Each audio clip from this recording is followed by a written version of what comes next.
Hello, नमस्कार दोस्तों, आप सभी का स्वागत है हमारे इस यूट्यूब चैनल के टू एजुकेशन में। आशा करता हूँ कि आप सभी बहुत अच्छे होंगे और अपने अपने तैयारी में लगे होंगे। और ये वीडियो एसएससी सीपीओ मेडिकल के रिगार्डिंग होने वाली है।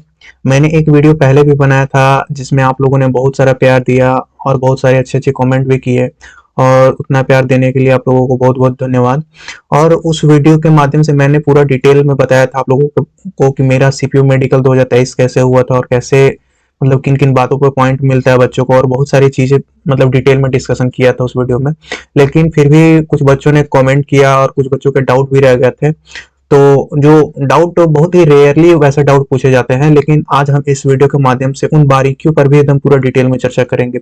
इस वीडियो पर सिर्फ बारीकी के बारे में बात करेंगे कि मतलब जो शायद ही किसी बच्चे को रेयर होता है, वो सब चीजों के बारे में डिटेल से देखेंगे। इस वीडियो को देखने के बाद मैं आपको गारंटी करता हूँ कि आपको मेडिकल से रिलेटेड शायद ही कोई डाउट आपका बचेगा। इस वीडियो में मैं अगर मान लीजिए कि मतलब क्या क्या डिस्कशन करेंगे वो मैं बता दे रहा हूँ इस वीडियो में। इस वीडियो में सबसे पहले देखेंगे कि मेडिकल का डे अगर किसी को फीवर हो जाए तो क्या होता है, स्टाफ्स का बिहेवियर कैसा रहता है वहाँ पे मेडिकल सेंटर पे, जो लोग स्मोकिंग करते हैं उनको मतलब क्या करना चाहिए, प्राइवेट पार्ट कैसे चेक होते हैं सिंगल सिंगल या फिर ग्रुप में, कलर ब्लाइंडनेस कितना तक चल जाता है, कोई बच्चे माइल्ड स्टैमरिंग करते हैं, हकलाने लगते हैं, तो उनको कैसे जांच होता है। हालांकि ये सब के बारे में मैंने पहले वीडियो में डिटेल में बताया है, लेकिन और भी थोड़ी सी और भी क्लैरिटी मैं इस वीडियो में दे दूंगा आप लोगों को। और मान लीजिए कि जिन लोगों का ऑपरेशन हुआ है, तो मतलब कि ऑपरेशन कितने समय पुराना होना चाहिए और उसके मतलब क्या क्या ड्यूरेशन होते हैं उसके बारे में देखेंगे, और कितना चल जाता है।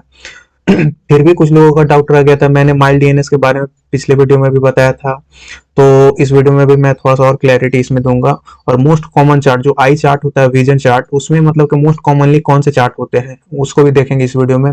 मेजर मेजर ब्लड टेस्ट कौन से होते हैं, मतलब किसको मतलब कि अच्छे से देखा जाता है, और टीथ पे क्या क्या पॉइंट बनते हैं उसको बारे में भी बताएंगे। कुछ लोगों का स्वेटी पाम मतलब हाथ से पसीना आने लगता है, तो इस पे भी कभी कभी पॉइंट बन जाते हैं, तो इसको बारे में भी देखेंगे।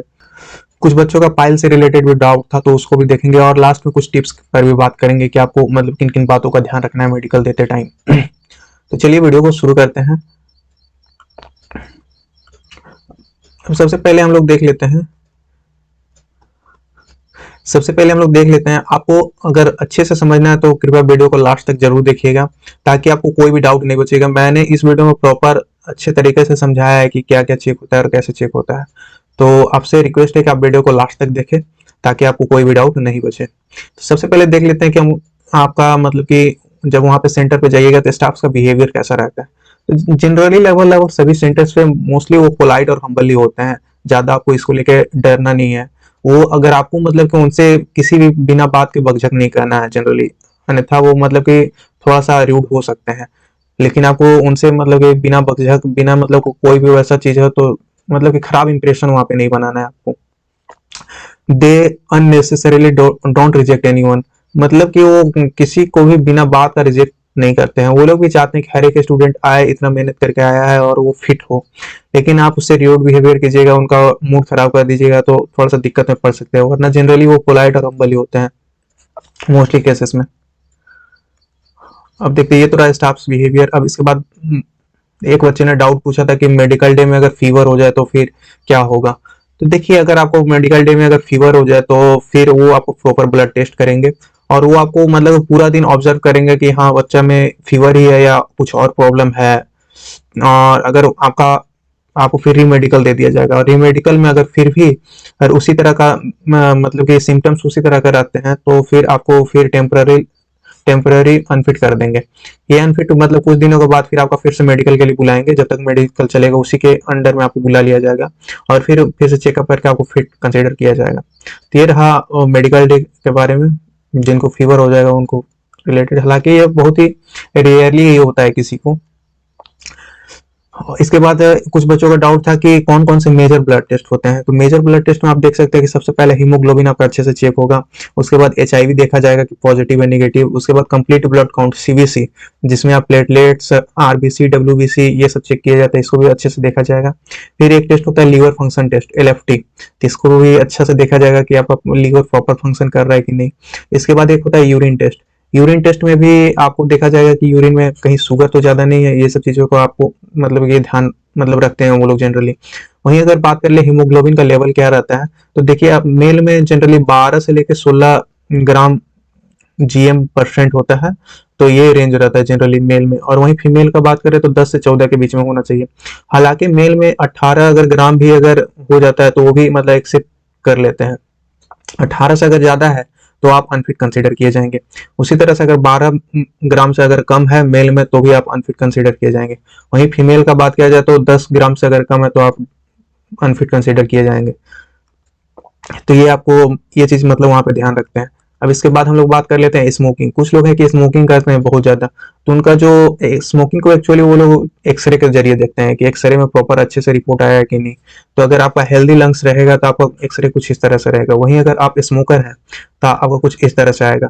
तो इस बात को ये मतलब स्मोक, हालांकि इसमें बहुत ही रेयर लोग अनफिट होते हैं, हालांकि इसको लेके आपको कोई टेंशन लेने की बात नहीं है, इसमें भी आप फिट हो जाइएगा। अब इसके बाद बात करते हैं मोस्ट कॉमन चार्ट। तो जनरली जनरली हम लोग जहाँ पे मेडिकल दिए थे कदमतल्ला पश्चिम बंगाल में, तो वहाँ पे जो चार्ट था वो ये वाला चार्ट था, A100 वाला। हालांकि और भी मैंने कुछ दोस्तों से बात किया था जो दूसरे दूसरे जगह दिए थे, तो वो भी बताए थे कि लगभग लगभग हम लोग के भी यहाँ यही चार्ट था। और आप मतलब इस चार्ट का तो अच्छे से प्रिपरेशन करके जाइए, और भी आप खराब कंडीशन के लिए भी आप दूसरे चार्ट पे भी ध्यान दे सकते हैं, कहीं कहीं ये भी रह जाता है और ये भी चार्ट, लेकिन मेजरली मैक्सिमम जगहों पे पता किया तो यही चार्ट रहता है। बाकी आप खराब कंडीशन के बारे में तो कुछ कहा नहीं जा सकता है। उसके बाद आता है कलर ब्लाइंडनेस। कलर ब्लाइंडनेस में क्या होता है कि आपको मतलब ये जो अक्षर लिखे रहते हैं वो पढ़वाया जाता है। तो बहुत सारे बच्चों का डाउट था कि अगर मान लीजिए एक दो नहीं पढ़ पाए तो क्या होगा। तो देखिए आप कोशिश कीजिए कि पहले अटेम्प्ट में ही आप सब सही पढ़ते पढ़ते चले जाएं। चूंकि डॉक्टर को डाउट नहीं होना चाहिए कि आपने ये गलत पढ़ दिया, फिर वो आपसे मतलब कि 3-4 बार पढ़वाएंगे ज्यादा। अगर देखिए अगर किसी बच्चों को अगर कलर ब्लाइंडनेस से रिलेटेड अगर थोड़ा सा अगर डाउट है, मतलब कि थोड़ा सा दिक्कत होता है, तो आप एक ये इसिहारा ये कलर ब्लाइंडनेस का बुक होता है, उससे आप ज्यादा से ज्यादा प्रैक्टिस कीजिए। बहुत सारे बच्चों में मतलब कुछ लोगों से हमने ये भी सुना है कि कलर ब्लाइंडनेस होते हुए भी वो बहुत प्रैक्टिस किए और वो फिट भी हो गए। तो आपको प्रैक्टिस ज्यादा करना है अगर आपको इसमें दिक्कत है कलर ब्लाइंडनेस में तो। अब इसके बाद बात करते हैं मोस्ट कॉमन चार्ट। ये तो हम लोगों ने देख लिया, इसके बाद कलर ब्लाइंडनेस भी देख लिया। अब इसके आगे होता है स्टैमरिंग। स्टैमरिंग में ज्यादा किसी को दिक्कत होता नहीं है, इसको लेके आपको सीरियस टेंशन नहीं लेना है कुछ भी। अब इसके बाद आता है ऑपरेशन। ऑपरेशन से भी रिलेटेड कुछ बच्चों ने कमेंट किया था कि मैंने 8 साल पहले 10 साल पहले ऑपरेशन करवाया था, उसका ये चिन्ह मतलब कि रह गया है, तो उससे कोई दिक्कत होगा क्या। तो देखिए मैं आपको ऑपरेशन से रिलेटेड भी कुछ इंपॉर्टेंट पॉइंट हैं, जैसे कि आप कितने ड्यूरेशन में फिट हो सकते हैं, इसके बारे में मेडिकल गाइडलाइंस में दिया गया है। तो अगर देखिए अगर आपको ये body swelling, DNS, tonsillitis, nasal, इसका अगर इस तरह का आप ऑपरेशन करवाए हैं तो उसमें 1 महीना अगर पुराना है तो चल जाएगा। 1 महीना से अगर थोड़ा सा भी पुराना है तो वो चल जाएगा, जनरली वो फिट कंसीडर कर लेते हैं। और 1 महीना के अंदर अगर आप करवाए हैं तो आप अनफिट हो जाएंगे। उसी तरह से हाइड्रोसील का भी देख सकते हैं कि हाइड्रोसील का ऑपरेशन आपको 3 मंथ पुराना होना चाहिए कम से कम। उसी तरह से टिम्पैनोप्लास्टी, ये जो कान से रिलेटेड जो ईयर ड्रम, किसी के कान का पर्दा में छेद होता है या कान का पर्दा फट जाता है, तो उससे भी रिलेटेड वो देखते हैं कि आपका जो ऑपरेशन करवाया कम से कम 4 महीने से अधिक पुराना होना चाहिए। ये मतलब कि मिनिमम ड्यूरेशन है आपका फिट होने का, तो इससे पुराना वो जनरली रखते हैं। उसके अलावा अगर आपके एब्डोमिनल सर्जरीज, पेट से रिलेटेड जो भी सर्जरीज हैं, उसी तरह से varicocele surgery, surgery for fistula, anorectal piles वगैरह, इस सब का भी सर्जरी आपको 6 महीने से अधिक पुराना होना चाहिए, तब वो आपको जनरली फिट एक्सेप्ट करेंगे। तो ऑपरेशन से रिलेटेड ये चीज देखा जाता है। जनरली आप देखिए तो 6 महीने पुराना अगर ऑपरेशन है आपका कोई भी तो वो चल जाएगा। हालांकि आपको सर्जरी के बाद कोई मेजर इशू नहीं होना चाहिए, वो आपको प्रॉपर चेक करेंगे फिर। उसके बाद ये यहाँ पे लिखा हुआ है large hydrocele even if curable bye operation. अगर आपका लार्ज हाइड्रोसील है तो भी, अगर बहुत ही बड़ा छोटा है ये हाइड्रोसील, तो उसमें भी आपको अनफिट ईयरिंग मेडिकल मिल सकता है। हालांकि 19-20 रहेगा तो आपका चल जाता है, वो जनरली सभी का होता है, लेकिन बहुत ज्यादा बड़ा बहुत ज्यादा छोटा नहीं होना चाहिए, तो उस पर जनरली दिक्कत होती है। और ये सब बात तो ठीक है, लेकिन ये सब डॉक्टर पे भी डिपेंड करता है कि डॉक्टर का मूड कैसा है, बिहेवियर कैसा है, तो उस पर भी डिपेंड करता है।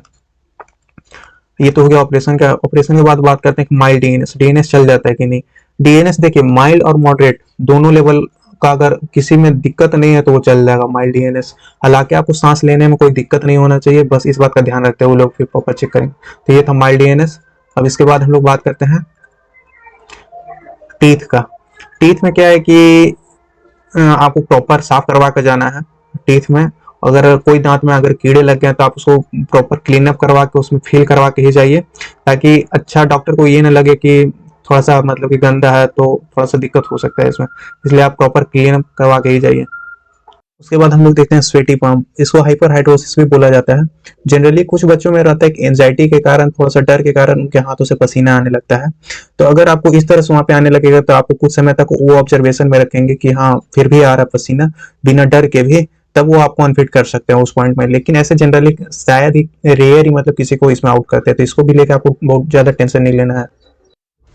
अब इसके बाद कुछ बच्चों में ये जनरली ये मेल में होता है, गाइनोमास्टिया नाम से, मतलब कोई बीमारी बीमारी तो नहीं होती है। इसमें क्या होता है कि ये जो चेस्ट रीजन में है, यहाँ पे जो फैटी टिश्यू है ये अगर ज्यादा बढ़ जाता है तो उससे कोई दिक्कत नहीं होता है। लेकिन जो एक होता है ब्रेस्ट टिश्यू नहीं बढ़ना चाहिए, उससे मतलब थोड़ा सी दिक्कत होती है। और इसमें भी ये है कि अगर आपका डायमीटर और the mass is more than 4 centimetre, अगर इससे ज्यादा है तो आपको दिक्कत हो सकती है, उसमें रेमेडिकल आपको मिल सकता है। तो इसका भी वहाँ पे ध्यान रखा जाता है। तो ये गाइनोमास्टिया। अब इसके बाद एक पॉइंट, उसके बाद अगले पॉइंट को हम लोग देखते हैं कि अगला पॉइंट क्या है। इसके बाद अगला point private parts. Private part, कुछ बच्चों का डाउट था कि अकेले में चेक करवाते हैं या फिर ग्रुप में चेक करवाते हैं। जैसे मैं अपने मेडिकल के बारे में आपको बताता हूँ कि मेरा मेडिकल यहाँ पे कदम तल्ला पश्चिम बंगाल में हुआ था। तो वहाँ पे जनरली क्या किया गया कि 5 लोगों का ग्रुप था, 5 लोगों को एक रूम में खड़ा करवा दिए साइड से, 1 2 3 4 इस तरह से साइड साइड में, और बोल दिए कि आप अपने अपोजिट साइड मुड़ जाओ। और उसके बाद जिसका चेक करना रहता था उसका डायरेक्शन इस साइड और बाकी सभी का डायरेक्शन इस साइड करवा देते थे। उसके बाद फिर चेकअप होता था। प्राइवेट पार्ट जनरली वो ग्रुप में ही करते हैं। इसके बाद ये भी डिपेंड करता है कि अगर वहाँ पे प्राइवेट स्पेस है तो आपको सिंगल सिंगल ले जाके भी करवाया जा सकता है, लेकिन जनरली ग्रुप में ही होता है। तो इसको लेके आपको उतना टेंशन लेने की जरूरत नहीं है। अब नेक्स्ट देखते हैं, नेक्स्ट है फाइल्स। अब फाइल से रिलेटेड कुछ बच्चों का डाउट था कि ब्लीडिंग मेरा नहीं होता है तो क्या हमें डिस्क्वालीफाई कर देंगे क्या। तो अगर आपको देखिए, अगर एविडेंस ऑफ ब्लीडिंग, अगर ब्लीडिंग होती है तो आप तो क्लियरली डिस्क्वालीफाई हो जाइएगा वहाँ पे। ब्लीडिंग आपको नहीं होना चाहिए वहाँ पे, मतलब दिखना नहीं चाहिए उस समय कि ब्लीड हो रहा है। बाकी अगर डॉक्टर को थोड़ा सा भी अगर ब्लड का एविडेंस मिल जाएगा तो आपको प्रॉपर चेक करेगा, उसके बाद फिर आपको अपना डिसीजन लेगा। कुछ बच्चों का डाउट था कि एनल रीजन में मस्सा टाइप से निकल गया है तो क्या वो डिस्क्वालीफाई कर देंगे। देखिए ऐसा कोई प्रोविजन तो है नहीं कि अगर सिर्फ टैग है, सिर्फ मस्सा टाइप से निकल गया है तो उसमें तो दिक्कत नहीं होता है। मेजरली कुछ ब्लड नहीं आना चाहिए और कुछ मेजर इशू नहीं होना चाहिए। अगर फिर भी अगर डॉक्टर को अगर डाउट होता है तो वो आपसे कुछ एक्सरसाइज करवाएंगे, लाइक उठने बैठने का एक्सरसाइज करवाएंगे, आपको पालती मार के बैठने बोलेंगे, फिर उठने बोलेंगे बिना किसी सपोर्ट के। अगर वो आप कर पाइएगा तो फिर उसमें कोई दिक्कत नहीं होगा। बाकी सब डॉक्टर पे भी डिपेंड करता है। तो फिलहाल इस वीडियो में इतना ही। आशा करता हूँ कि आपको ये वीडियो अच्छा लगा होगा। अगर फिर भी अगर आपको कुछ डाउट रह जाता है तो आप नीचे कमेंट बॉक्स में लिख सकते हैं। अगर और भी आप इसी तरह के वीडियो को मतलब कि देखना चाहते हैं तो हमारे चैनल को सब्सक्राइब कर लीजिए। मैं कोशिश करूंगा कि आपके लिए मतलब कि हमेशा अच्छे अच्छे कंटेंट्स ला पाऊँ। तो मिलते हैं अगले किसी वीडियो में, तब तक के लिए धन्यवाद।